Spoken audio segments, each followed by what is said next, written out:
like, share and subscribe this channel. అందరికీ నమస్కారం. ఈరోజు మనం చిక్కటి పాలతో సేమియా పాయసం ఎలా చేయాలో చూద్దాము. ముందుగా స్టవ్ ఆన్ చేసుకొని కళాయి పెట్టేసుకోవాలి. కళాయిలో మనం అర స్పూను నెయ్యి వేసుకోవాలండి. నెయ్యి వేసుకున్నాక ఆ గ్లాసు సేమియా వేసుకున్నాను నేను. కొంచెం గోల్డెన్ బ్రౌన్ కలర్లో రావాలి. ఇలా వేపితే సరిపోతుంది. సేమియా వేగిన తర్వాత మనం ప్లేట్లో తీసుకొని పక్కన పెట్టుకోవాలి, చల్లారాలండి.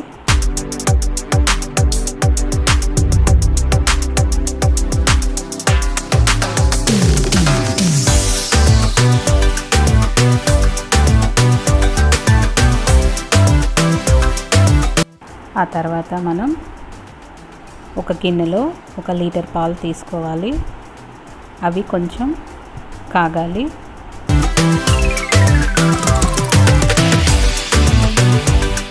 పాలు మరగాలండి. చిన్న మంట మీద కాగాలి, లేకపోతే పొంగిపోతాయి.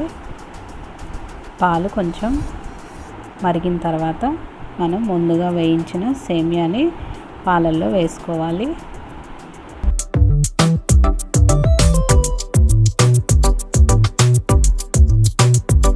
పాలల్లో వేసుకున్న తర్వాత మనం కలుపుకోవాలి.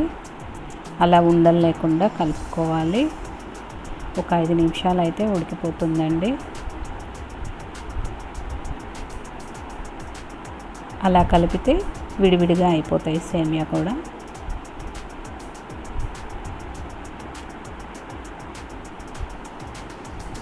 చిన్న మంట మీద పాలు మరగాలండి.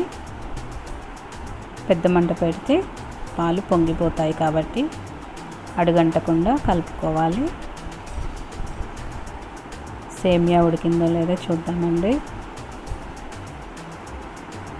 ఇంకా ఉడకలేదండి. ఇంకొక 2 నిమిషాలు ఉడకనిద్దాము.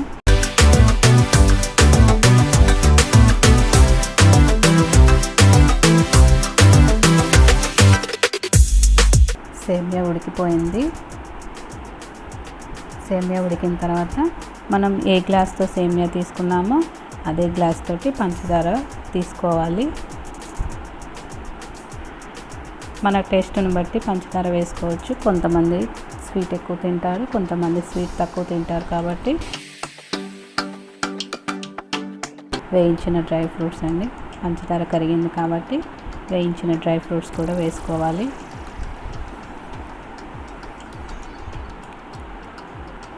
ఒక 2 నిమిషాలు పంచదార కరిగిన తర్వాత స్టవ్ ఆఫ్ చేసుకొని బౌల్లోకి వేడివేడి పాయసం సర్వ్ చేసుకోవాలి. పాయసం రెడీ అయిపోయిందండి.